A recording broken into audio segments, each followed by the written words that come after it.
Merhabalar değerli izleyenler, Gül'ün Mutfak Aşkı YouTube kanalına hoş geldiniz. Tavuk taşlık, patates ve birkaç malzemeden hazırladığım güzel bir tarifi sunacağım sizlere. Yarım kilo tavuk taşlık kullandım.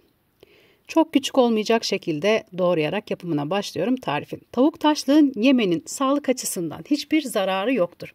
Aksine zengin besin değerleri nedeniyle çok da yararlıdır.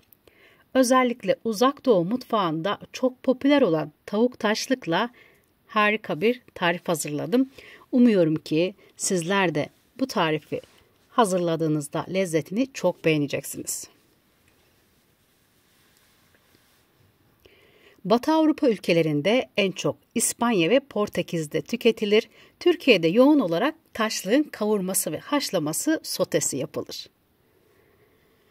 Tavuk taşlığı doğradım.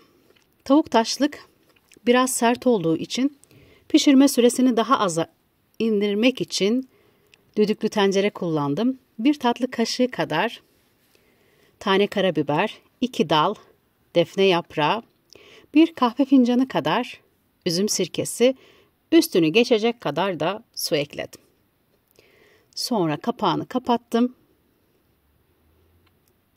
Ocağa aldım. Yaklaşık 30 dakika haşladım tavuk taşlığı. 30 dakika sonra haşlanmış tavuk taşlığı göstermek istiyorum. Ben iri doğradım biraz.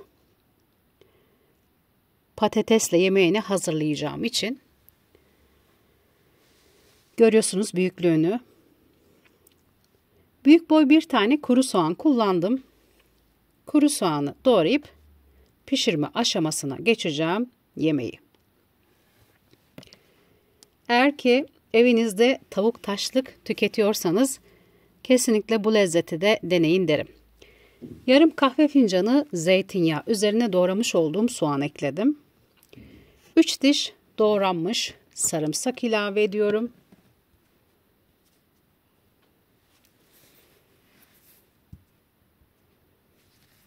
Sonra haşlanmış taşlığı ekledim. Soğan ve sarımsakla beraber biraz soteleyeceğim. Sonra dondurucudan çıkarttığım bir miktar kapya biber, biraz yeşil biber. Yazdan dondurucuya atmıştım. Büyük kolaylık elimin altında her zaman yemeklerin içerisine hem renk hem de lezzet versin diye kullanıyorum. Kapağını kapatacağım. Malzemeler pişerken 2 tane patatesi doğruyorum. Bugün sizlere taşlıkla hazırladığım güzel bir patates yemeği tarifi sunmak istedim. Tadı nefis oldu. Et yerine kullanabileceğiniz tavuk taşlığı alternatif olarak bu yemek içerisinde sizlere sunmak istedim. Umuyorum ki hazırlayanlardan tam not alacak tarif. Tavuk taşlık ve malzemeler pişmeye devam ederken karıştırıp içerisine salça ilave edeceğim. 1 yemek kaşığı dolusu domates, biber salçası karışık ekledim. Bol salçalı bir yemek. Salçayı da iyice karıştırıyorum. Baharat ve tuz ilave ediyorum. Kuru nane, pul biber, kimyon ve karabiber kullandım. Yarım tatlı kaşığı tuz, yarım tatlı kaşığı pul biber, yarım tatlı kaşığı kimyon, 1 tatlı kaşığı kuru nane, 1 çay kaşığı da karabiber ekledim. Tuz miktarını ve baharat miktarını kontrollü ekleyin. Benim eklediğim miktar belki sizlere fazla gelebilir. Patatesi ilave ettim tencereye. Patatesi de iyice karıştırıyorum.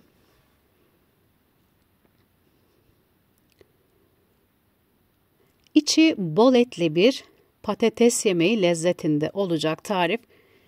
2 su bardağı içme suyu ekliyorum. Şöyle tekrardan karıştırıp yemeğin suyunun kaynamasını bekleyeceğim. Sonra kısık ateşte yemeği pişireceğim.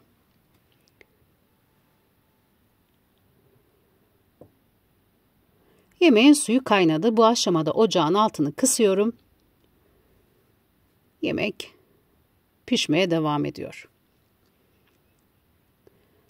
Taşlık zaten pişmişti. Bu aşamada patatesin pişmesini bekledim.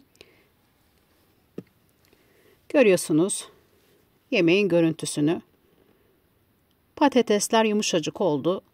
Tüm lezzetler birbirine karıştı. Ocağın altını kapatıyorum. Ve biraz dinlendirip servise alacağım. Taşlıklı patates yemeğini. Hazırlamış olduğum yemeği servis tabağına alıyorum.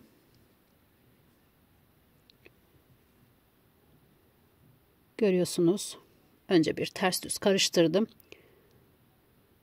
Her tarafı aynı eşit tabak içerisine girsin diye.